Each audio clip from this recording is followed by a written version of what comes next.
All right, everybody, welcome back to the Lions Pit podcast. I am your host, Nick Gomez. With me today is the one and only Alex Bradley. Walking with AB. How are you, sir?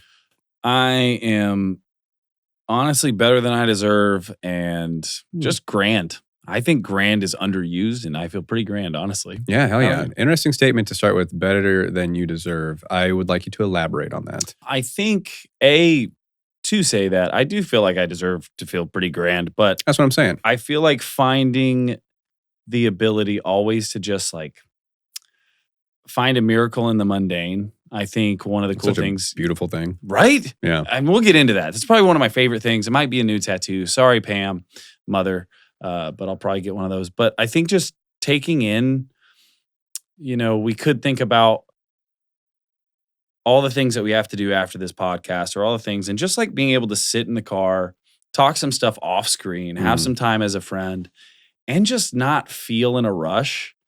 If above all else, like I'm not feeling like I need to be somewhere else, I really like that feeling. And we'll dig into that. But like, yeah, and realizing that not like that's better than I deserve, but man, it's so easy to get into gratitude, of course, after the walk, but I don't want to lose that. So it's like I'm super excited to feel that. And then I do feel like I'm holding it like a little snow globe. Yeah. My precious. My precious. Well, speaking of the walk, let's talk about that, man, because this was something that you put a lot of time into planning and getting ready for. You're fidgeting a lot. Hopefully Paul doesn't hate you moving around the mics, but Sorry, but no, you did put a lot of time into it and planning it and fundraising for it, and it took 90 days or 60 days to complete the walk. To complete it. 102 days. 102 days to complete the walk. All right, so let's get into what it was and then why you did it and then your experience. Perfect. So what it was I had a friend in 2021, AJ Johnson, sadly have one last phone call with me. And after that phone call is the last time I heard his voice, and he took a step off an area in Oregon City, Oregon. And I woke up to 2 messages. And what's the weirdest thing about that was I didn't feel very much in my head or it's like my body just like decided to stop working on that day. It was the first time that I felt like I genuinely couldn't conceptualize the fact that he killed himself. And I just fell to the floor after reading those messages. And then time marched on. And I kept thinking about how much of an important task it was for me to go see my friend's last steps. And sadly, though that was a goal of mine when I moved down here, I had a close call where I was struggling immensely. And politely, I was like, fuck it. And I had a knife in my hand, and I wasn't having a bad day, but I could not stop myself from not wanting to be here. And I don't know how, I don't know why, but I remember stabbing the thing into the whiteboard that I wrote, couldn't stick around because I thought it was funny. And regardless of just like saying that, like the reality is I was doing that. The reality I was there, and I'm mentally okay. I had friends. I wasn't having a bad life. I just was struggling with something I could not change. And I found a way to get to another 24 hours from that day, from friends in the community and one of my longtime friends. And then I thought, well, now it's important. If I got that close and I don't feel that way now, all the while banging my head against the wall, wondering how do I get any better every day of the week? Maybe everybody's like that. And maybe through this chance to go see AJ's last steps, like I'll feel something. But then at the same time, I couldn't honestly afford to fly. I couldn't make the time. I somehow was going to miss out on so many things. And somehow I just couldn't acquire the money. And then I just realized then that's not what I wanted to do. Yeah. And if I could figure out a way somehow to get there, then quit whining about all these things that you couldn't do and figure out how to control your life, Alex. And that was really uncomfortable. And then I started asking people, going on walks with friends, and it became a walk to honor the next step, which is just a chance to go through the process of living life. There is no endpoint. There is no cape. There is no thing that's going to fill your cup enough. But your ability to take a next step helps others do the same. And I don't know why we're all here, but I definitely know that that matters a lot for us to keep moving and for us to validate being a human. And there's a lot in that, but we cataloged 100 plus days of what it looks like to honor a next step and to do something really uncomfortable, which was to walk 2,560 miles from Austin to Oregon City, Oregon, and catalog every day, good, bad, indifferent, the highs, the lows. I think it's a beautiful story, if nothing else, to realize that you can do things much harder than walking across the country in some brutal temperatures and bad food and tough circumstances and deciding, like, if I can do that, you can raise your kids. If I can do that, you can kick the shit out of alcohol. If I can do that, then you can work on a squat so you can pick up your grandkids. Like, I didn't do it to make $100,000. I did it to make enough money, to put enough money to get gas, to get hot dogs, and to show people life isn't about what you can show others. It's how you feel every day.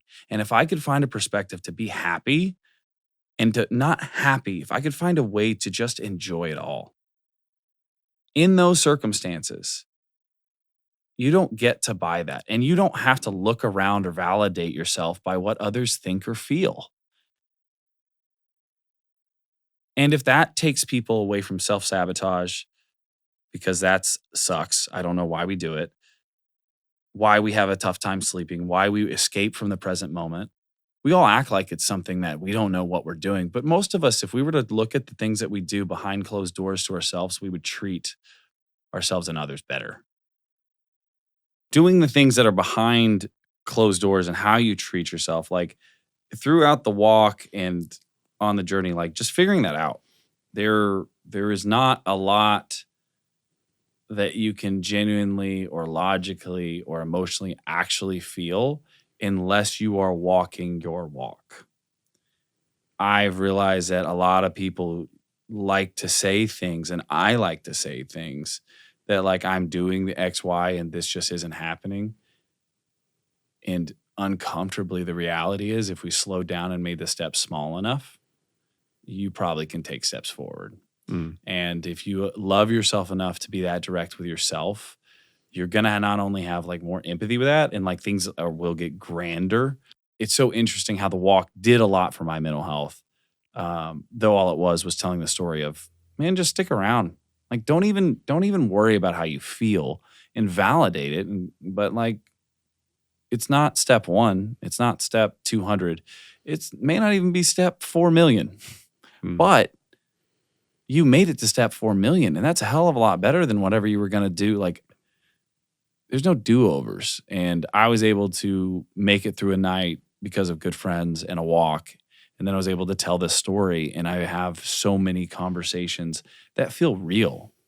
I'm not trying to chase a movie anymore. I got to not just create a movie, but like in the sense of like, a lot of people see it on Instagram and everything. I got to live life in such a real and palpable way that the only negative is that most people aren't ready for that amount of presence too, which is beautiful to see because people are busy.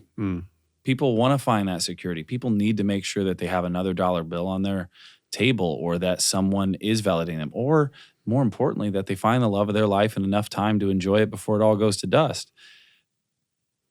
I'm trying to fill my cup early enough and smart enough so that I don't feel dependent on people and I can pick people up. And it's the only thing that makes like simple sense. And that was just from walking across the country and having a few combos. Like, that's it. Yeah. There is not a special secret. And I think that's like what's exciting. Like, I got nothing to sell. I don't care about making money. This became a nonprofit because if we can talk about the process of most people not wanting to be here and this utopian ability with all these resources and all these humans and all these abilities to connect, and we still have all of people being toxic towards each other, mainly themselves, not loving themselves to the degree in which we could by simply just slowing down. Like, what are we running to? And how scary is it for us to sit and be alone and see why we actually reach for things? That helps addiction. That helps your spirituality. It probably helps your training, relationships.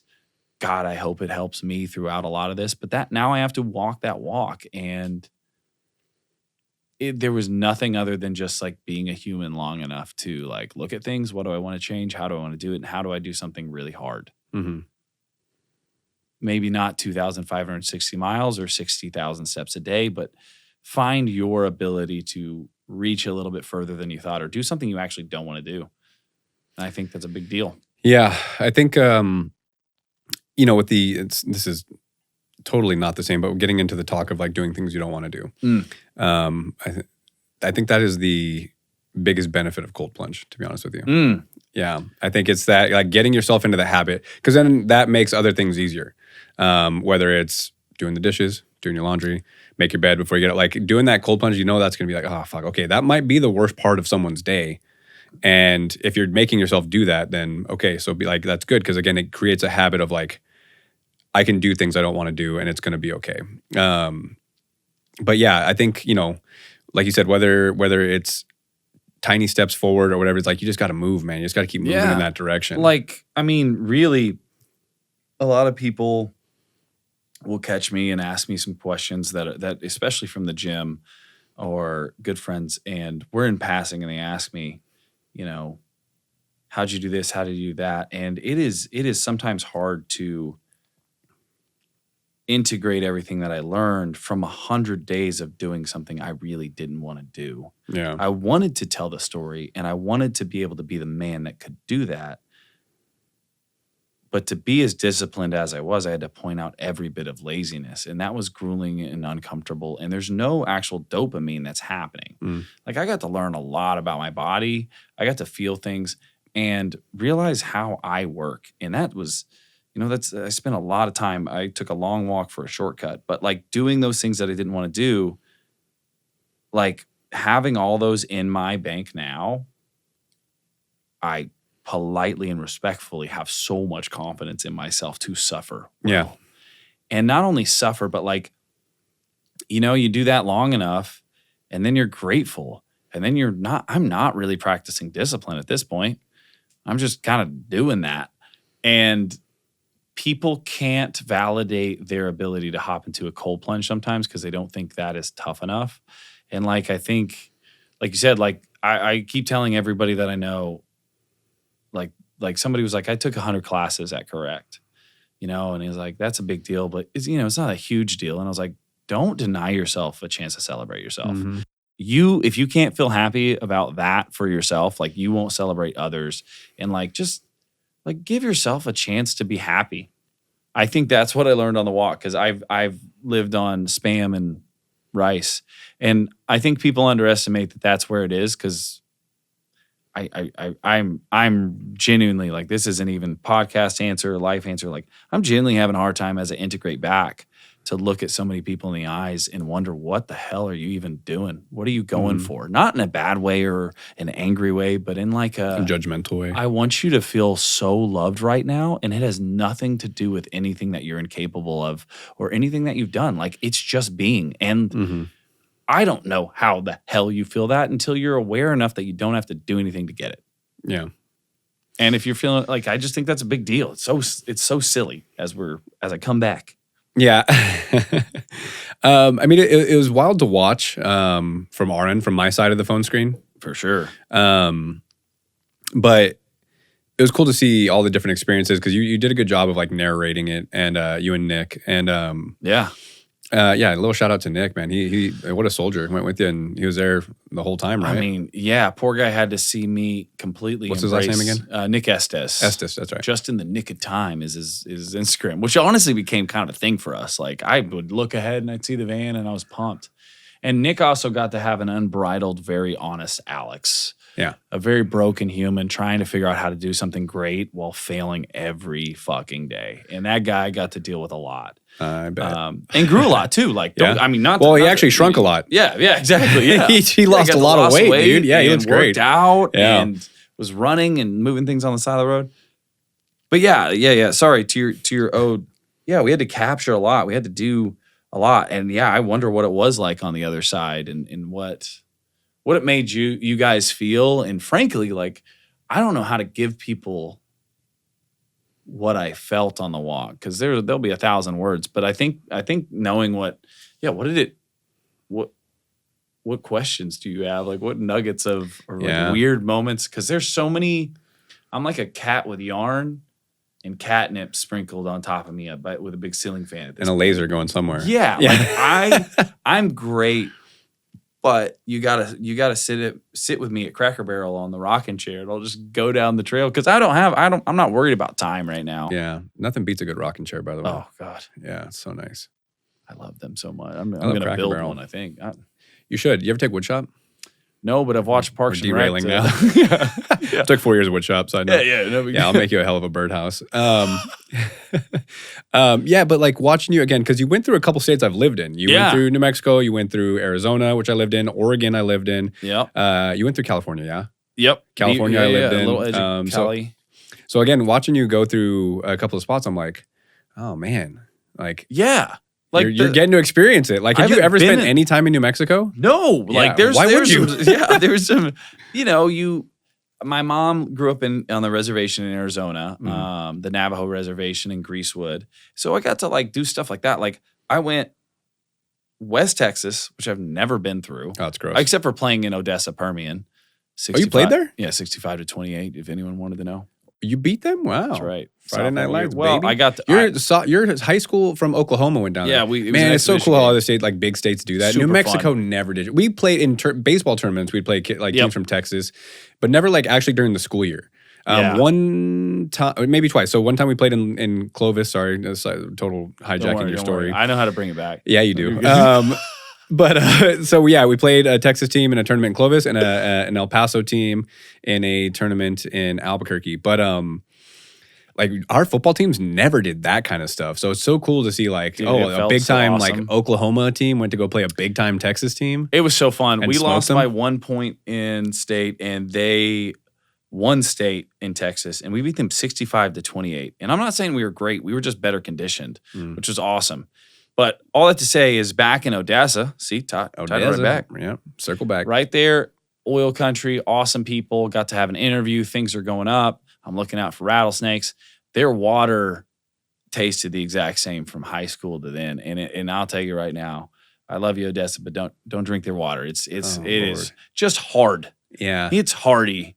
And your body will process. Make a man out of you. Like Mulan. Yeah, dude. I was ready to defeat the Huns. Yeah. And maybe felt like Oregon Trail dysentery, but like I was like, great game. Different towns, you taste the water. And when you're so aware of like water and going through these small towns, and I had read about all these towns, and then you're going to like Crater Lake or... Did you go to Crater Lake? Yeah. Oh, dude, Crater Lake's so beautiful. Right? Crater Lake's, it's like one Didn't of the... know existed. Yeah, it's like one of the like wonders of the world or whatever. Like I was fascinated. Didn't know there was there. There was City of the Rocks. There was Petrified Forest, the Grand Canyon from various angles. I think the Southern Rim because the Northern Rim was on fire. Didn't know there were differences. Yeah, didn't know how many rims it had. Ran down Snow Canyon in St. George, Utah. Like ran outside of Vegas. Got to see Vegas. You went through Roswell, right?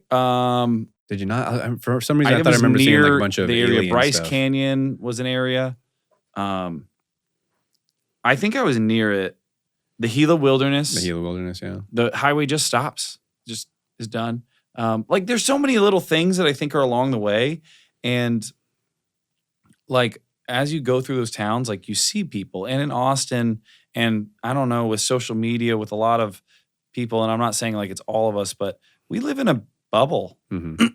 Some people are working 13, 14 hours for 40 years and people are enamored by my walk. Let's be honest here. That's not that big of a deal. They got kids, they got mortgages, and they work terrible jobs for most of their life, and no one knows their name except for their employees and the 7 guys they go and drink with. Like, and I got to have talks with those guys. And like just going in, getting further out, you realize how blessed you are to whine about the fact that you're going to go work out with all your friends, or the fact that you're going to go bar hop and you're just too tired for all the social events. Like most of these people don't know what it means to have a run club, you know, like, and that's not normal. Or the sauna. Like I said at the beginning, I love getting in the sauna, but like And you're there for 24 hours. Like, what a weird experience to not know the town's name, end up meeting 3 people, sit down at a diner for 2 hours and talk to this couple and figure out how they got there. And you don't know what you are doing by walking across the country and talking to these people, and you don't know who will do what, if you'll get flipped off on the side of the road or if you'll end up holding their newborn after dinner with their entire family. That happened in Beaver, California, where we shot guns. Yeah. Like, that was amazing. They visited us on the way back from Klamath Falls. Yeah, I lived in Klamath for 3 years, man. Boy, howdy. So wild. Motel 8. The Motel 8 that we stayed at. In Klamath? Yeah, in Klamath, right off the highway. I wish I could remember their names, but a gentleman was just helping the front desk, and then the front desk heard our story. This is like 10 o'clock at night. They went to the food bank with the little amount of time, money, and sleep that they had, and knocked on my door at 10 p.m. just with a care package. That's awesome. I don't know what those people, I know for a fact that the gentleman that made that happen had opened the door for me when I walked into the hotel and simply just had a can of ravioli, and I can guarantee that was his dinner. Yeah. People act like they aren't able to make a change or impact because they don't know what they can give. And like, dude, what does that guy have to do? I just am a goofy guy with a giant beard who just walked into the city. Yeah. And the dude just decided with what he could, gave me something. I don't know. It's like kind of biblical in the sense of the 2 pennies. Yeah. You know, like, it's not about what you're giving. It's why you're giving it and who you're giving it for. And it's so silly, but like, people have no idea how many times they saved my life on the walk by just a walk and a talk. But like, yeah, you go through Bieber and Klamath. Oregon was pretty awesome and dreary once you got into Portland. Outside Arena was right. It was nice. Lake Tahoe, we got to kind of zip through. Yeah. Trying to think where else. Las Cruces, New Mexico was pretty dope. The Aggies. You know, Las Cruces. That's where New Mexico State is. Yeah, is that and then is there a UTEP? Is it miners in that area? UTEP is El Paso, so just like half an hour south of El Paso or of Las Cruces. Yeah. Yeah. So we zipped through that area. Marfa, Texas. Got to see the Marfa lights. Did you? Yeah. Yeah, man. They're a real thing. They're worth it. Well, and I guess all that to say is, I don't think any of those memories or experiences would happen if we would have actually been like overly trying to plan or figure out how to navigate. Like, I have all this huge memory and confidence and ability to experience life, not because I planned the perfect walk or because I had the perfect thing. Like, I said I was going to do it, bare minimum. I held myself to my own word, and I had enough people to keep me from getting off track and just did it. And like, now I have memories that I never would have seen. My mom's the reservation my mom told me skinwalkers were walking around. Like, I got to see and get chased by dogs. I know. See? Sorry, everybody. Just so everybody knows, you're not supposed to say that word. It's very it's uncomfortable. Don't be in the desert. Yeah, it's like and don't say it. It's weird. Yeah. My sister got in so much trouble over Christmas, and my nephews did. Which A, they're learning right, and B, things are scary in the desert in a beautiful way, a respectful. It's like beautifully vast. There's an ability to understand why everybody believed everything they ever believed by the dark, the fire, the stars, and the immense desert. Like, you can feel things. The spirits are out there. Mm-hmm. Yeah. I believe that. It was very, Mother Nature and I became intimate in that sense. Yeah. How about it? Like, dude, the weather changes. I can feel my joints. And I'm like, it's going to rain. Yeah. What's up, big girl? Yeah. All right, then. Yeah. This elevation, is this what you want? Yeah. All right. Well, so all right, let's, what do you think was the prettiest, like, thing that you saw? Probably, I think the Grand Canyon was absolutely breathtaking. Yeah. And I think people underestimate the beauty of that. How grand it is. Yeah. Because when you look at a night full of stars, you can't take it in, and it just keeps coming at you. It's like watching the best part of a movie, you know, like with a beautiful thing of stars. With the Grand Canyon, it's one of the only objects, Bryce Canyon close, but Grand Canyon, moreover, you look and there's a plateau that you're looking at that's 4,000 feet down. And then below that, it's another 10. Like, you just can't, your brain cannot take in everything. And if you slow yourself down enough and just let it expand and expand, like, we got to watch a storm over there, like, come over. Like, that was awesome. And it just keeps going. It just doesn't, I think it's truly breathtaking. And I think there's multiple views like that. But I don't know why. Like the Grand Canyon, I remember just being like, wow. Yeah. And every way that you could look at it. And it was too big to get. Right. Yeah. So I think that. And Utah was beautiful, like just in general, the state. Yeah. I've spent a very little bit of time there, but I've always thought that it was very beautiful. I want to go to Zion National Park. Mm-hmm. And then I had a buddy, a former roommate, a fighter that I trained. His name was Mario. But he would always tell me that the most beautiful women are in Salt Lake City. Yes. Yeah, because I would always argue Scottsdale. Mm. And then he's like, no, I'm telling you, dude, Salt Lake City. Yeah. The morals are different. And religion's different. Yeah. I was like, where's a bar around here? And not that I really ever drink, but apparently they were saying everything closes at 8. Some of the most polite, respectful women, all married. Yep. Hopefully not to the same guy. Sorry, Mormons. No, I'm just kidding. But there's, phenomenal area and beautiful, well-kept towns. We were in St. George. Only place I got arrested. You got arrested? Not technically arrested. I shouldn't say that. I was taken by cop car to a Love's gas station above St. George. They did not like me on the highway. Oh, really? Oh, so it was like okay. I thought they were like, it was like, sir, you need to walk on the other side of the fence. And I was like, I'm not climbing that fence. It's 8 feet tall. So he's like, I'll put you in the back of my car. I was like, all right.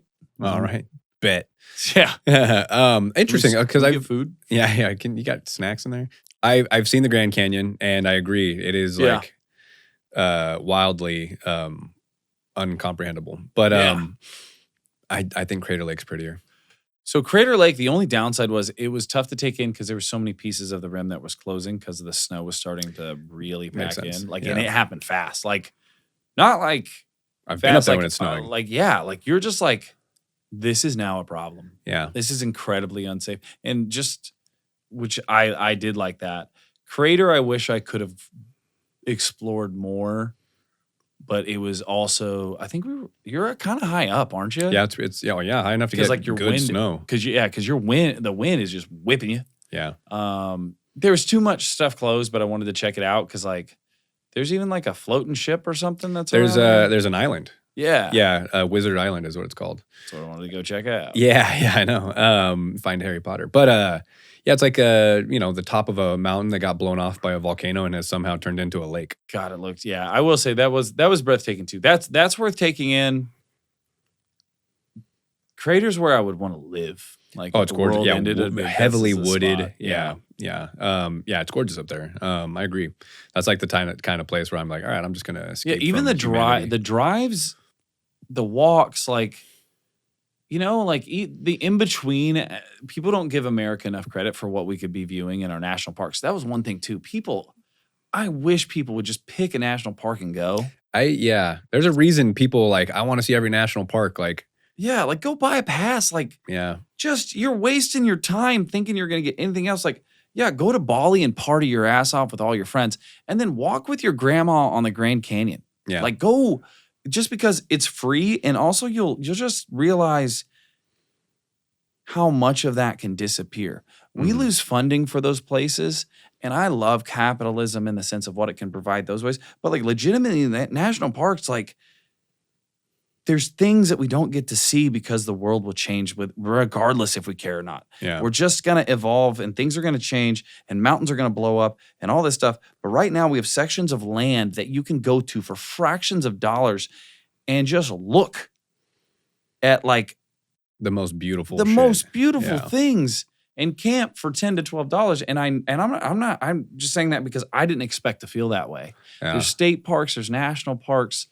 Just go get lost, if anything, for your mental health. Because I promise you, all the other stuff that you're chasing, whether it's a substance, a validation, or a title, or some external force, just go look at a freaking mountain. Yeah. I promise you'll just be like, that's pretty neat. And your brain will regulate. Like, that's the other thing. Just like your body will like nature. Yeah. Some of my favorite memories from childhood, when we moved from California to New Mexico, we drove through the petrified forest, which was awesome. We got like pieces of petrified wood. But then we drove by, I don't know if you saw signs or anything for it, but a meteor crater that's in Arizona. And it's just a massive Is that the one that's way off the road that they trained like Apollo people? Is a really maybe like moon landing stuff. I don't know about that. I don't know. Anyways, I was too young to. I mean, I saw like we went through like the little museum part. I remember seeing like big ass chunks of the meteor, but I don't remember like seeing that kind of stuff. There might be. I'm not sure, but I just remember like you could go up to a spot and like look through a telescope, and I think they did have like a little astronaut man at the bottom of this crater that you could like look through a telescope just to see like how far away it is. Because it's just a massive. And then some people are like, oh well, that's the meteor that killed the dinosaurs. Because again, it is a huge just dent in the earth. And so again, I saw that at like 7, 8 years old, and I still obviously remember it pretty well. And it's that kind of stuff that's like, oh God, we went through a place in New Mexico called Sherwood Forest. It was like national forest. We went to places in Oregon like that had like waterfalls and shit. Little beaten paths and I love that kind of stuff. Well, and if people need to take antidepressants and people need to take these things, as I was like walking and thinking on mental health and like, how is this affecting me and why is this affecting me? Like, it's not quick dopamine. It's not quick chemicals that you're going to get. And I agree, there can be other things that help, but if people can care for themselves enough just to go and look at something pretty enough that they could watch on their phone, like just see the difference. Like go on a walk long enough to like really get lost. Don't think of time. In fact, be frustrated that you don't get to look at your phone. And then eventually you feel pretty good. And like all of this was to do mental health and really honor my friend and get to that point. Like there was all the sidebar things of like the 5 things that I said was like, I think my mental health is huge because I think movement helps. I think nature's medicine. I think community where you're vulnerable enough to, like I talk about loving yourself behind closed doors so that you can love others. That's community right there. And then your evolution through your purpose can evolve as you do. Those things kind of honestly ring true. And it's kind of badass to feel that way that like, I'm not smart. I'm not fancy. I don't have degrees. And the reality is I'm wrong 90% of the time. But most people have the simple truth that if they just simply did those 5 things, they'll probably feel marginally better. And if you think you're more special than your own biology and like, if you don't think you're worth it, then fine. But like, at least try some of the stuff. Yeah. Like, what are you going to lose? All those are free. Right. Like you can go outside for free. Yeah, like you can, and it's okay. But like people just miss out. And I don't know why. When I think most of us have a good idea, if we sat down, we could pinpoint some things that we could do better for ourselves. Yeah. And no one's probably going to see it. And that's the important part. Right. Is that no one will see it. Right. But yeah, man, I think we all gonna kind of get caught up in this rat race of like comparison, and comparison is the thief of joy. And that is like the truest statement, because that's what Instagram is. That's like, we're looking at everything to compare, like, where am I at in life? What am I doing? Like you said, we were talking, I think we might have been off camera earlier, but talking about you recently went to someone's birthday party, 30 years old, and has a house the size of the gym we work at. Yeah. And that was just the first floor. And it's like, is he any happier than anybody else there? Maybe. Yeah. Like, I do believe money doesn't buy happiness, but money can buy a boat. And boats are fun. But like there's an extent to that, There's only so much you can buy. And like, even after you've bought everything, are you really truly happy? Or are you still just chasing the next purchase or chasing the next zero in your bank account? That's the biggest word I heard is the reach, like chasing the reach. And part of that is our evolution and our biology, or the manifestation of the DNA that God gave us, whatever term we want to give, we will progress forward. Mm-hmm. I think humans just naturally do that. And I think that's beautiful and very scary, because we will we will find the better thing. Yeah. The bad part is it's kind of like, then you revert it back down to the apple in Eden. And there we are reaching for the, knowledge and the fruit. Yeah. The forbidden fruit. Not because anything is bad, but because there's something that's different and or better. Yeah. The curiosity has now caused us to think we don't have enough, like the grass greener on the other side. And it sounds so simple, but like if we can get that conscious, and Nick would get so irritated with me because like he'd be like, sometimes it's hard to be this aware all the time. Because I always say, like, when you're present and you're able to be aware of why you do something, you can push a lot of where you want to go and just navigate life. Like, it's not harder than that. But he'd be like, it's hard to be this aware. I was like, yeah, it is. Yeah. But the other option is to allow yourself to beat your head against a wall like a kid because you don't like what keeps happening. And it's because you're going so far. If you get back out of shame, look at why you do something. Is it something you actually want to do? Or is it simply something you did to protect yourself when you were younger? Not because it's a problem, but because it's in the way of you doing something better. Like for me, I got to go through every woman that I ever loved, super vulnerable, everybody. Go through every woman I ever loved and realize why I loved them, why I was attracted to them, and how can I love them better or the next person so I don't carry all that baggage. Because at the end of the day, if I have any resentment for them or I have any insecurities with them, it's because I haven't sat down long enough to do that. And that feels super uncomfortable, but most men aren't able to do that. And we wonder about marriages and everything. And vice versa, I've realized my edges and my qualms so that I know that I don't want to change for someone to be okay to be in a room with me long enough. That person or spouse will simply be okay with sometimes when I'm a little edgy or I'm a little blunt or a little direct. But you're not going to be questioning. I kind of really use the 4 agreements as my big nuggets. I want to be impeccable in my word. I want to do my best. I want to not make assumptions. And what was the last one? I think it was assuming gratefulness. But really, the big one, and above all else, is impeccable in my word. Yeah. And that's behind the closed doors part and behind my head part. And I think that bodes well. But working on yourself, all those little things, a lot of us act like we have issues, and we probably do. But I don't know anybody better to work on you than you. Absolutely. I don't know anybody, and you're not. I'm not a hero. I'm not a savior. I just simply I feel pretty good about how I was able to honor my friend and do some things that were really hard, and it's not much more than that. Yeah. And that's the transferable thing I care about most with the next step is I got to honor my best friend. I got to feel the weight of where my friend took his last steps. Yeah, it's kind of wild. I got to build that. I get to create and bend a version of reality for myself and have moments with my family that are so deep and so beautiful. And I would say every metric that every human would consider themselves successful, I have fucked up. We have made money and we have donated and all that. But there are moments where I had enough money to decide if I'm putting gas in the tank or if I'm eating something with a high protein source. I lost 30 pounds and I was one of the most isolated. And I have little tics now that I have to deal with just because of reality. But also I like them because it keeps, I have a level of awareness that now that tics? No, I'm just kidding. Yeah. Well, Lyme's disease? Yeah. I hope not. No. But I got to do all that, curate all this. And all it was by just going, just starting.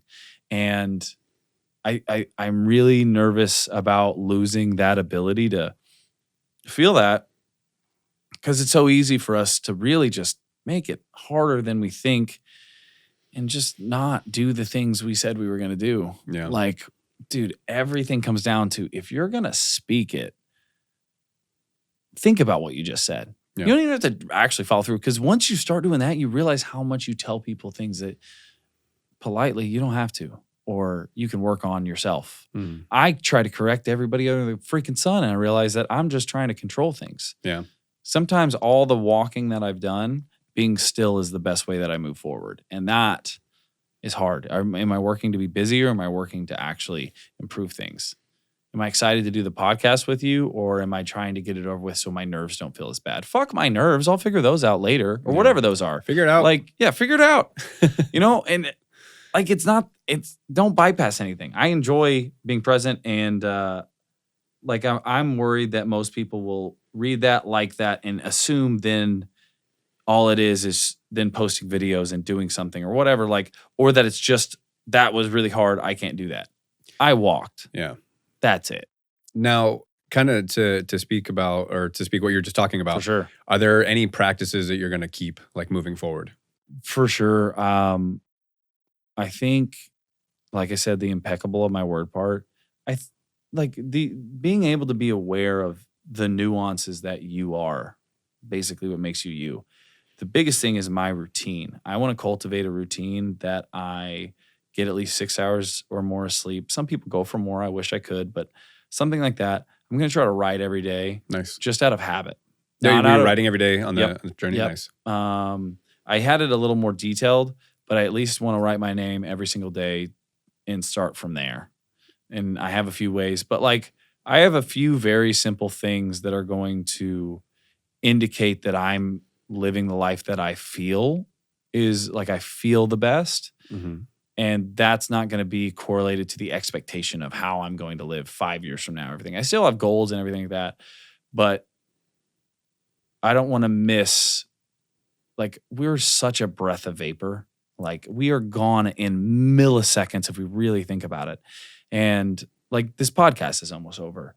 This Tuesday's almost over. And that used to terrify me and riddle me with anxiety and make it hard to make any decision. But at the same time, now it's dialed me the fuck in. Yeah. If I have time, I'm not going to waste time on energy that doesn't help me and doesn't push me forward. I wish I could be better than some of the circumstances, but I can't outsmart my biology.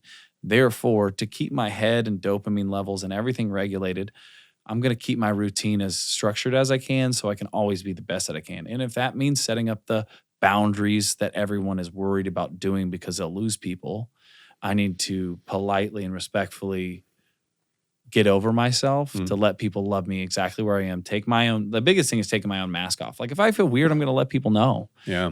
And not in a sense of like, oh, look at me, I can't handle my own anxiety. Look at me, no, because legitimately my ears are ringing and I don't feel good. Or frankly, I want to tell you, shut the fuck up and get out of my face. Yeah. But instead of doing that, I'm going to politely go, I need to figure out why I want to do that. Mm-hmm. Why did I just react that way? I can do that in real time and realize that means Alex goes silent and goes and steps back. So like, I'm so aware of myself and not losing that, but validating situations where like, just because like I grew up with my dad, just because I spent $50 on a ticket to go to a bar or to go to a concert, if I don't feel like I want to be there, I can leave. Yeah. Because that's not my friend's problem. You don't have to validate just like, the $50. Yeah. And just peeling the layers back of myself to realize that I don't need to pout. And if I'm pouting as a 31-year-old man, it's a trauma response. And not to say that as a victim mentality, but just as an observation.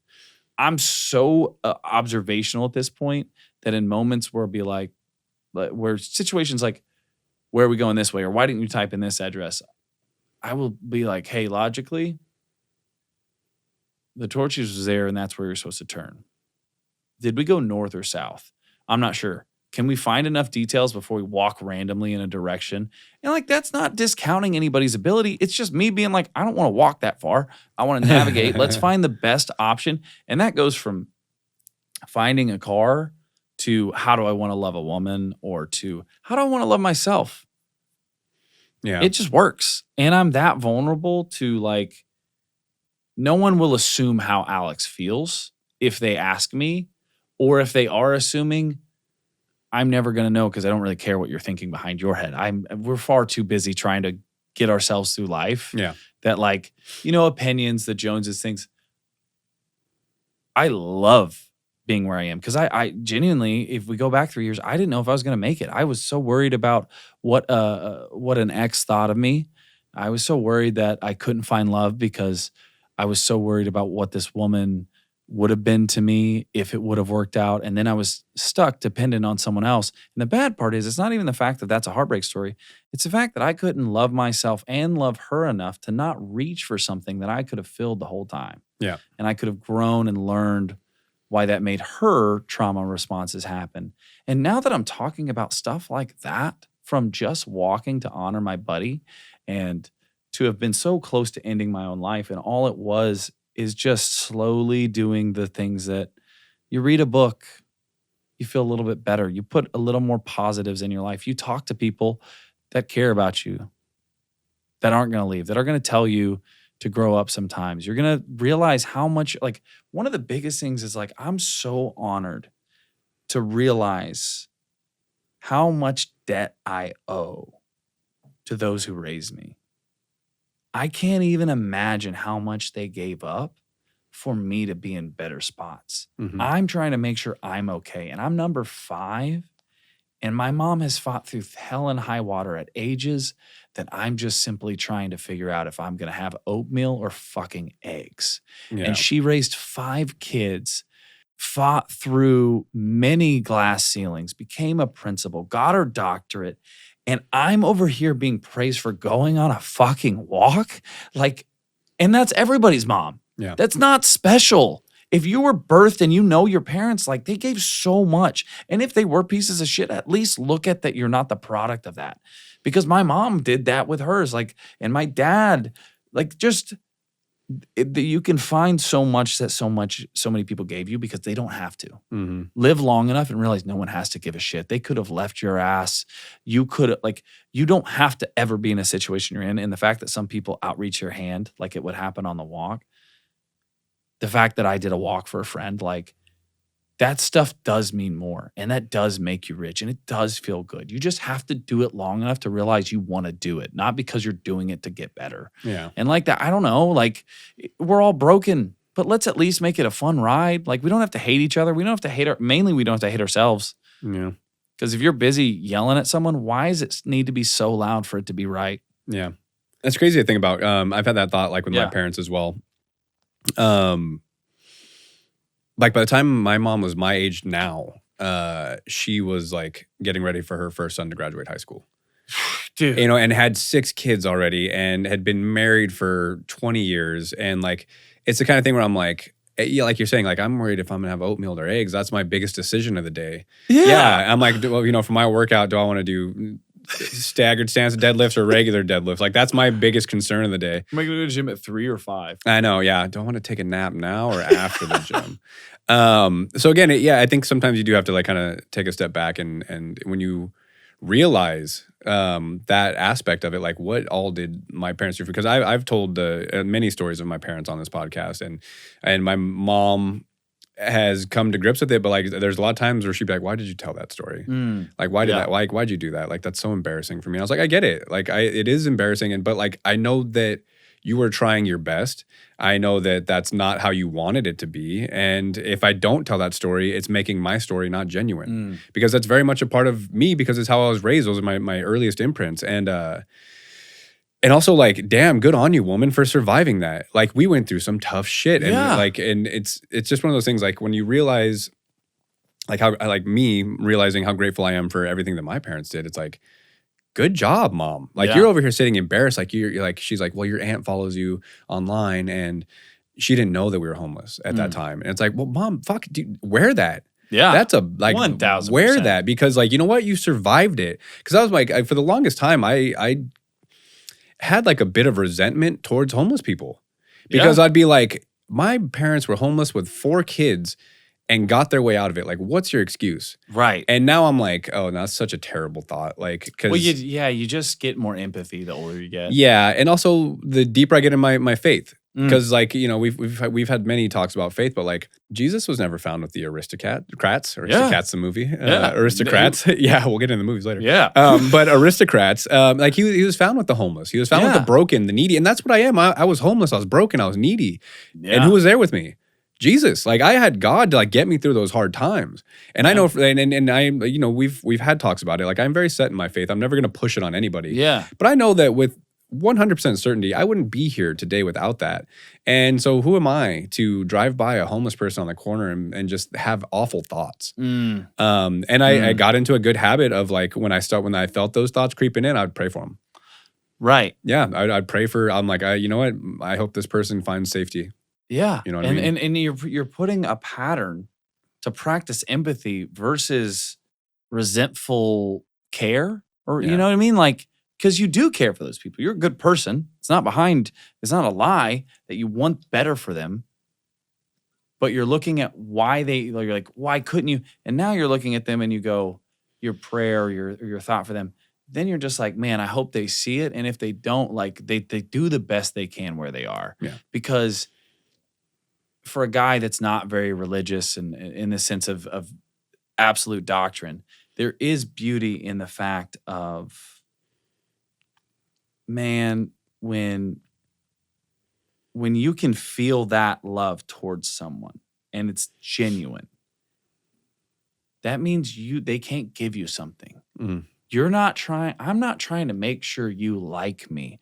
I'm not trying to make sure everything I've done is okay enough for you, because otherwise I'd be making sure I present myself a certain way. But whenever you're able to look at others and just take them as they are, like it's literally putting on the eyes of God. Like there's a moment where like, how did Jesus walk a sinless life? That's one thing that infuriated me.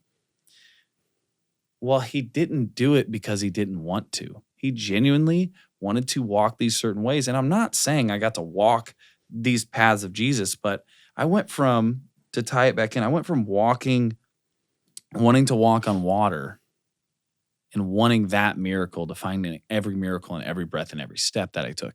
And that was found in taking everything absolutely as is and like falling in love with the process. Like if this man in Las Cruces, New Mexico has a rolled up piece of tinfoil on his walker and he want to offer me whatever the heck was in that.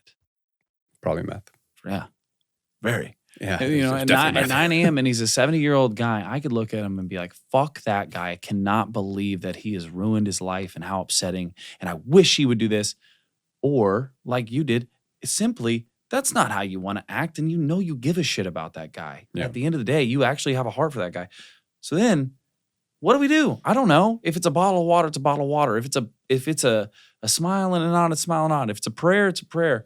But don't act like that shit doesn't matter. People act like that doesn't matter. And that indicates everything else. Like everything else. What are you doing behind those eyes? And like, do you like yourself? Because that's the only voice you're going to hear whenever you park. Because guess what? Like when we're homeless, what are we going to look at ourselves like? And I don't know. It's just, it's okay to love where you are and to love people exactly where they are.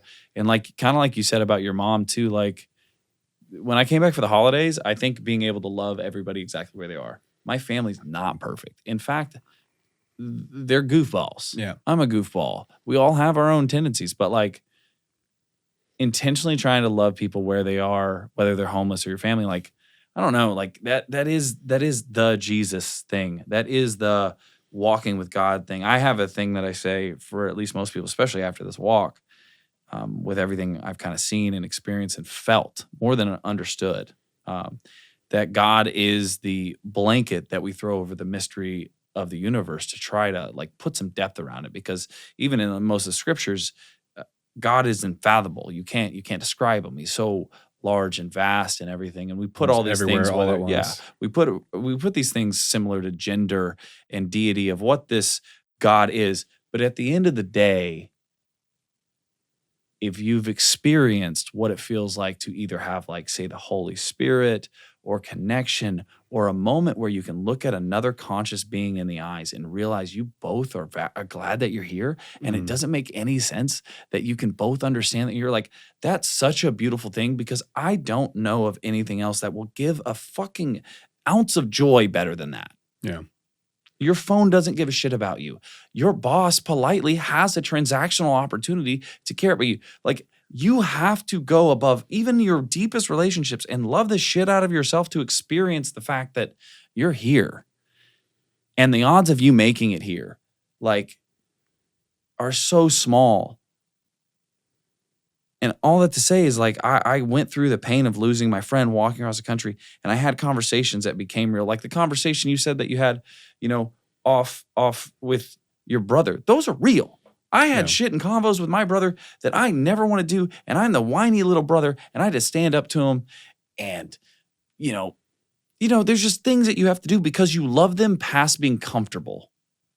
And doing that to yourself too just helps you do that. Like you break bonds and you do things that you couldn't think of doing. And you're also getting hit with the duality of the Hobby Lobby signs of life. You're just getting hit. Like all these things that I'm saying all tie in back to like the golden rule, loving yourself, like, and not giving a shit. Like too many people do that. Yeah. I think empathy becomes easier the older you get. If you look at your parents, you realize how grateful you can be. And also cut yourself some slack and your parents some slack, because most of them, like you said, I think your mom was having her sixth kid when you and I were wondering what we're ordering at In-N-Out. Yeah, I know. Like, fuck, they put onions on it? Yeah, yeah. And she's birthing children. What do you mean? You mean that girl didn't text me back that wasn't validating my feelings? Or whatever that is? She didn't see my story? Yeah, like what? Yeah. She's online right now? Yeah. Did you journal today? Did you write about your, like, what about that? Yeah. Did you do your budget? Yeah. People want ayahuasca or these spiritual, magnificent experiences or walk across the country, but we're terrified to do the dishes. We're terrified to clean our nails. Yeah. Make your bed. Hell, if our toilet's clean, That's real. Like vacuum underneath your stuff. Why? I don't know. Because if it was the love of your life in your house, would you do the same? Right. Are you preparing for someone to come in and save you? Like you're going to change all these habits? Like treat yourself like the love of your life. Treat yourself. Treat yourself. But I think, and that's it. It's just being willing to suck it up sometimes. And I hate, like sometimes I feel very like David Goggins-y like that. But the reality is you either understand that you're lazy, therefore you start putting things in place to become more disciplined, or whatever thing you want. Start taking a step towards it. Yeah. Quit waiting and acting like things won't happen. And like that, and I'm not saying that, but I think I think when your action starts happening before you wonder if it's okay, you just start like living life. And like, I feel like I'm just starting to figure that out. And I want to give that to people. Like, I don't want to be sitting on a road trip and be wondering if my head's in the right place or who is around me. Like, I want to be exactly where I chose to be with who I want to be with the time that I have. And I'm done with feeling any shame or anything. And I think most humans can, like, we can just love ourselves better. And I know I want to be on that journey because a really good rule is being a dick doesn't seem to ever work out. No. Like you don't feel good. You're either all alone or like you're a dick and people are like, what a dick. Yeah. There's not good. Like tell me you go home at night and you're like, you know what feels good? All this money and none of these people, or all this status and none of these actual people. None of these relationships. Not that I want to hit out on me, but like one of the greatest forms of success was Diddy, and look how he treated people and look what level of things he did to get satisfaction so people thought he was powerful. Yeah. What if he just like made money and just was like, I want Tupac and I want Biggie to live a good life. But instead we got Netflix stuff about who he really is. Like, it's weird, but we all think that's success. And I think I don't know, I'm so happy to be thinking like this versus like, you know, I want to be as successful and abundant as possible, but most people are still going to like live their lives trying to figure out their why or their what or what's behind their eyes or how to be content. And I feel like I don't really need to look anywhere. Like I feel good and I want to kind of ride that boat. Man, when it's just you and your thoughts for 2,000 something miles, you find a way to be happy with who you are, or at least to start that process of being, you know what, like it's just me out here, and I'm actually doing okay. Yeah, yeah. I don't need her. I don't need him. I don't need that. Yeah, it's and just you me realize and the next why step. you're reaching, so then nothing has power. Yeah, and I think that's really good because I would say sometimes, like if you listen to my dialect, sometimes there's wounded thoughts of an ex. Well, then I like, you know, you feel insurmountable. You feel like your stories, all this, and that's partly just our brain. Yeah. Like you walk long enough, you literally are telling another story to your brain. So it has only one job to do. What is more valid? And like, I think everybody can find out so much with a chat GPT or like a little Google or a little conversation of just how to see how your brain works. There's so many little mechanisms in our brain and we're smart enough now to like use them. Yeah, like you said, it does come down to the fact that like you have to be okay with yourself. You have to be okay with being so quiet when there's nothing that you're running from. And that scares me saying that. And that's what I'm going to try to live up to for most of my life. And I think like most people are terrified to do that. Luckily, I'm not. Like, I'm so excited. Like somebody's going to be like, Alex, you could do this so much better. And be like, that is a valid point. And I should probably work on that. Yeah. I don't have an ego, or at least I'm going to try not to have one. And if I get pissed, I'll tell you I'm pissed and I'll be human and then I'll work on myself to get a little better. But I'm not doing anything out of any malice or anything. I'm just on this ball of dirt, enjoying the hell out of it and seeing how much of a, like, let's fuck around and change the world. Yeah. Like, I don't want to stop. I don't care if any of this makes sense. Like, but mental health is getting weirder and there's so many simple ways and it's not anything fast. Yeah. I recently, through the suggestion of a very good friend, I started therapy. Yeah. Yeah. And it's not, I've never been against it. I just never thought I needed it. Right. But then I would realize like little blips here and there. And a good friend of mine was like, you should try therapy. And I'm like, and she referred me to a good resource. And yeah, man, it's kind of, it's interesting. It's kind of, and also this podcast has been very therapeutic for me. I bet. Because we have these kind of conversations. And it's like you hear stuff and you have realizations in the moment of like, Yeah, you're right. And like I have had that thought. I've just never expressed it before. Mm-hmm. And so it becomes very therapeutic. And now kind of the same thing, like going and speaking to a therapist because of what happened with my dad passing away when I was 21. And I've told you all of this before. Like I always felt like I couldn't show any chinks in the armor to my family. Yeah. I couldn't because like it became a point to where like they've never said anything like this, but I've always felt like they needed me to be a pillar. Yep. And not a cracked pillar. They needed me to be a strong pillar. And so I've always kind of like kept my guard up around them, and it led into other relationships. Like up until recently, I had never dated a girl that I truly felt comfortable being myself with. Like I always had a facade of this well put together person. Like because not a detriment to like my previous 2 relationships, but like they had never gone through struggle. They had good families. They came not from like wealth, but like good money. Like for sure. Yeah, they weren't eating the free lunches in school. So I'll put it that way. You know, they were doing okay. The white bag that you're moving the staple. they probably had packed lunches because they were loaded. No, I'm just kidding. But recently I did find myself speaking to someone that I was like, I feel completely and like 100% my genuine self with you, and I've never felt that before. And it's just such a relief, dude. It's a weird feeling. It is weird because it's not. It's safe and it's exciting, and it's also like I know. It's uncomfortable, but like exciting things are uncomfortable. Like, and it's dude. I don't know how to express that because it is not simply like you're in the same relationship that you got pulled into before or whatever that is for you. You're just realizing very, very heavily how sweet you can make a moment with just someone else being in the room. And that could be anybody, but like, you know, somebody that genuinely is looking at you. And can you be seen? Yeah. You are, it is you and your scars. And like, are you okay with this or does this scare you? And you know what I mean? It's like when you've seen Django, right? Yeah. Or even I recently watched Rambo. And I know. Let's not for the first time. Yeah, I know. We're going way off tracks now. But no, he's in prison and he takes off his shirt and they see all of his scars from the POW camp. And like the officers are like, holy shit. And it's like, okay, like woman or partner, whatever, can you see my scars and not get scared by them? Like, do you see me as a wounded animal or as a survivor? Because I didn't see myself. I didn't know what I was until you saw me. And and it's one of those things like my beard grow. Your chest hair grew back. I was like, ooh. But that is what it is because I didn't know if I was a wounded animal or a survivor until you showed me I was a survivor. And sometimes it takes another person to point that out to you, but sometimes you walk 2,000 fucking miles to see it yourself. 1,000%. Because there's multiple ways. The point is that you learn the lesson.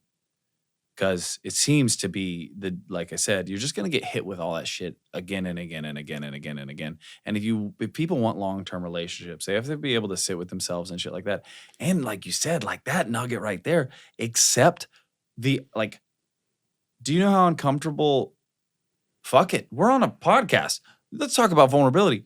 You ever talk to a girl about how poor you are at making your own bed, but how much value you have in making it? Or the fact that you have a difficult time doing laundry, or whatever those cases are. The point is then that reality leads to them to take you as the lazy boy that you are, and you get to take it under the chin and realize that you should have done this or X or Y. Or like other things too is, do they value the respect that you give them that's beyond measure? And can you like be seen in that, like getting the door for them? It's not because they're a woman. I just like getting the door for them. Sure. Like I have had to break myself open in the sense of like bank account, lifestyle, habits, who I am, what I've done, my insecurities, to the degree in which of like, I had to tell a girl recently on the phone genuinely about how much I feel like I missed out because of me being a youth pastor and walking the straight and narrow, and how your experience from the past makes me feel so scared that I won't be gratified and enjoy the beauty of what we could do with our personalities, directness, and maturity. You know, that's scary that I have to, in a roundabout sense, I had to tell a good woman that to be seen fully, I feel like I want to make sure I'm ready for a relationship and I don't fuck around. And like, that's vulnerable to be the person that has to say, I'm the person with the problem that wants to grow up because I want to make sure I'm ready for something that's good. Like, regardless of whatever that is, it's not the person being like, why didn't you text me back last night? Yeah. It's a phone call. It's a looking in your eyes. And it's like, you can't escape that. And that's super attractive, but also like very hard and new to feel. Yeah. Most people have, I don't know. It's hard to do a real relationship, I think, with yourself and with others. It's so difficult to, and I think that's where like a true, like what some people refer to as like a soul bond or whatever you want to call it. When you can see that person and they can see you and you're both just accepting, but like not only accepting of where they are, but like knowing that like, okay, together we can be more. And like, because like, I say you're the lazy boy that doesn't want to make, or it's difficult to make your bed, do the dishes, or something like that. But if that woman gives you a purpose, if that woman gives you a reason to, great and horrible things have been done for the pursuit of a woman's affection. Yeah. And I don't think there's a bigger motivating factor for men in this life. I mean, you can maybe look at a guy like Elon Musk, who his motivating factor is obviously money. He's had, obviously a bunch of different relationships, a bunch of different kids, stuff like that. But like, look at in ancient times, like wars were started over women a lot of times, or land, or whatever the case may be. But like in the pursuit of love and the pursuit of the right woman, like men will go to the end of the earth for them. Go to the end of the earth for yourself too, though. Right. You know what I'm saying? And that's the man that then gets the woman. Like, and I'm not saying exactly. Like that's not a fairy tale. It's not concrete. But at the end of the day, if you love yourself enough, it is that old adage, you'll probably find that person. Right. And not that it's because you're not waiting for the person to fix you. Like, because like heaven forbid you want to meet someone and the thing they've been waiting on is your presence to indicate their greatness. Yeah. That's not somebody I would follow. And not that I'm following anybody, and don't make it harder than it is. I love, and that vulnerability thing, when you don't have to guess if someone's having a good time. Right. I think that's one of the best indications of a healthy and beautiful relationship is I don't have to wonder if you're enjoying my presence or if I know I'm enjoying yours. Yeah. The second you have to second guess what that person's feeling, I think that's where there's a disconnection because it may not be all the time, but your communication skills, sorry, Pam. You're gosh darn, she told me to stop using GD, so it's a pattern I'm working on. I respect that. But that's the only one she gets. But like you can control that. Mm-hmm. Or don't date the person. Like that's okay too. Break someone's heart. A lot of people are walking around trying to be so nice, and it's okay to tell someone you don't like them because if you truly love them, you're okay telling them that. Because the other thing is just you being a jerk. Yeah. Like you're just scared of letting someone live their fullest life because you want to hold on to a sense of security because you're too scared to be alone. Yeah. It goes back to the loving yourself thing. Then if you're not dating someone you don't want to date, you're not sitting there reluctantly, you're spending your time going out, like whatever that is. And it doesn't always come back to dating, but it does always come back to you loving yourself. Yeah. It comes back to love. Yeah. Yeah. And whether you're willing to do the things you're willing to do for others to do for yourself. You know what I mean? And are you okay loving yourself? Because like no one else is really going to do it. Like your wife will get pissed at you. Your mom, my mom will get pissed at me but like your dog.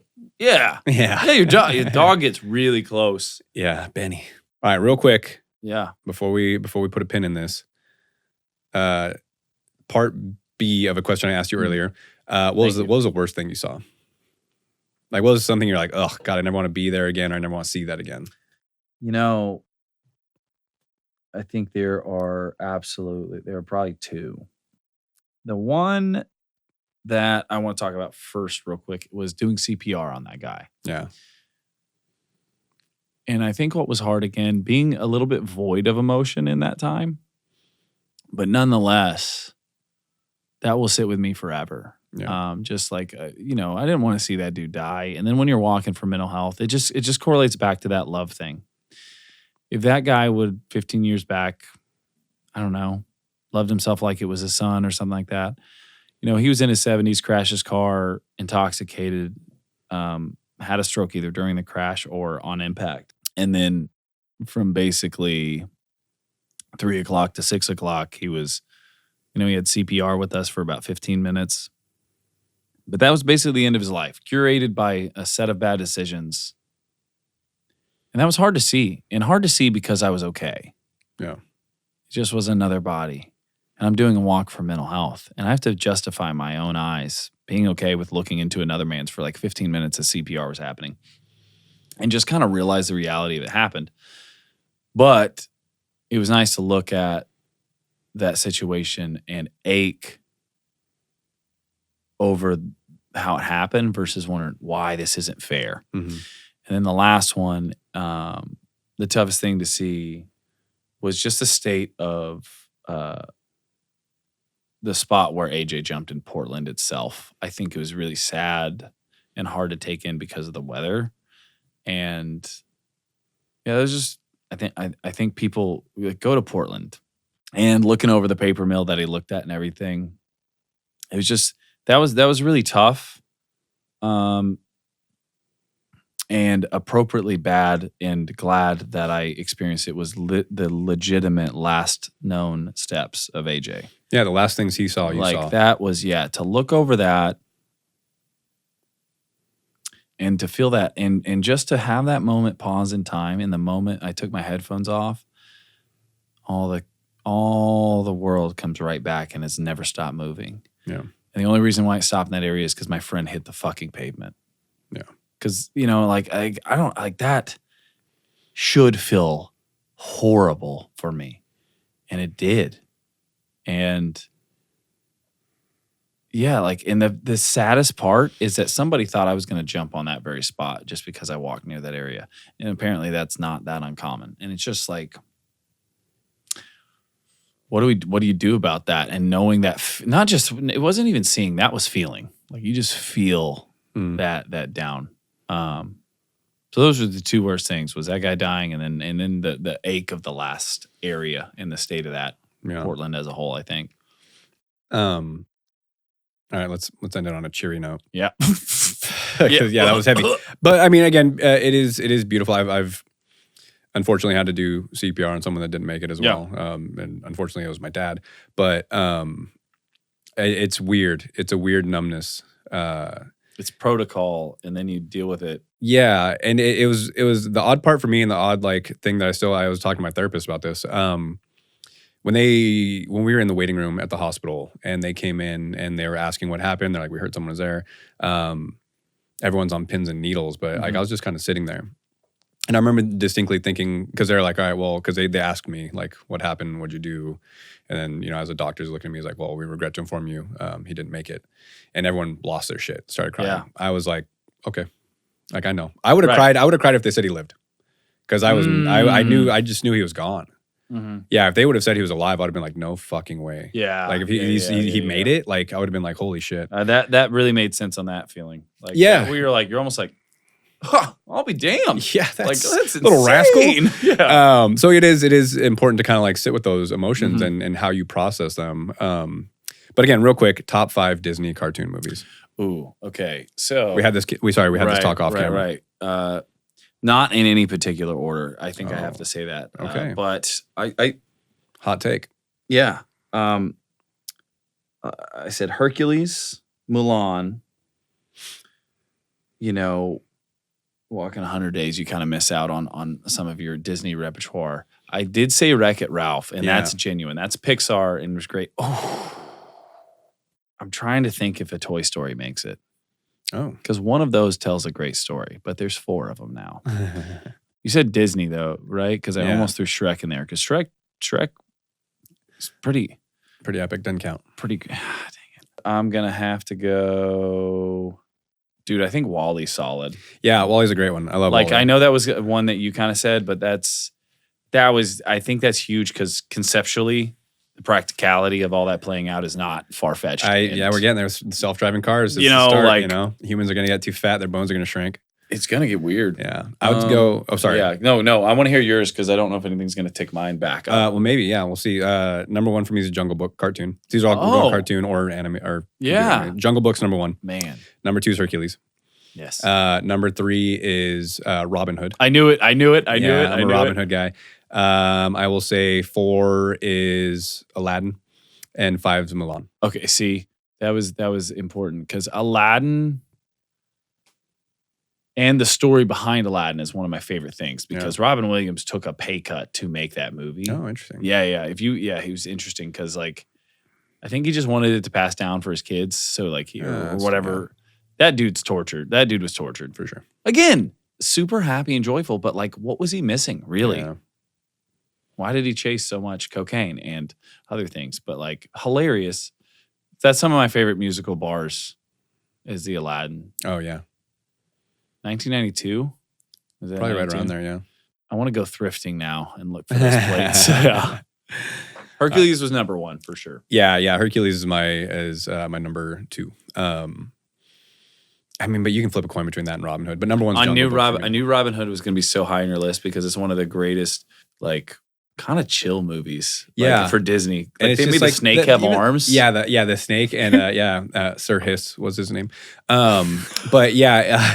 But yeah, it's also like that old timey animation that I love. Yes. It's also a love story. You know, there's so much to it. I'm always, and even going back to Aladdin, it's always like, you know, kind of the poor kid coming up. You know, Robin Hood is stealing from the rich to give to the poor. Aladdin was the street rat. That kind of stuff that I love, and I've always loved kind of like Greek mythology stuff. So I was a big Hercules fan. Yeah, I think stories. And even just where they all came from, I think is a big thing. Like, I love the thought of reading now. I love the thought of, like, why we believe what we believe. And, like, I'm much better at getting lost in all that.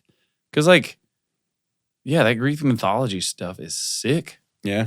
Like, it's cool to think about why we made this god. And not why we made. I don't know if there's any Roman pagans out there. But I think it's interesting to realize and be enamored by curiosity other than self-created biases or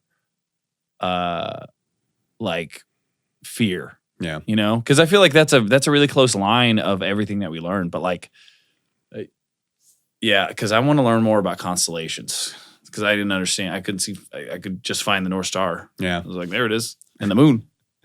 All right, man. Well, tell the people where to find you and yeah. So Walking with AB is going to be the Instagram. There are a few dashes in there. Social media is fun.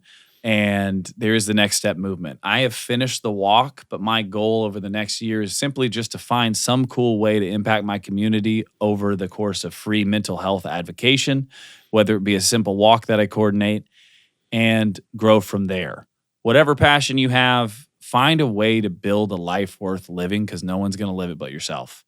Amen. These are simple things. They're all free and just, man, no one's watching you. No one cares. So go do something great and follow my shit if you want to. I'm excited and I want to help people move and figure out their mental health, particularly through movement. I want to figure out how the gym can also do that. So, and go on a walk. Yeah.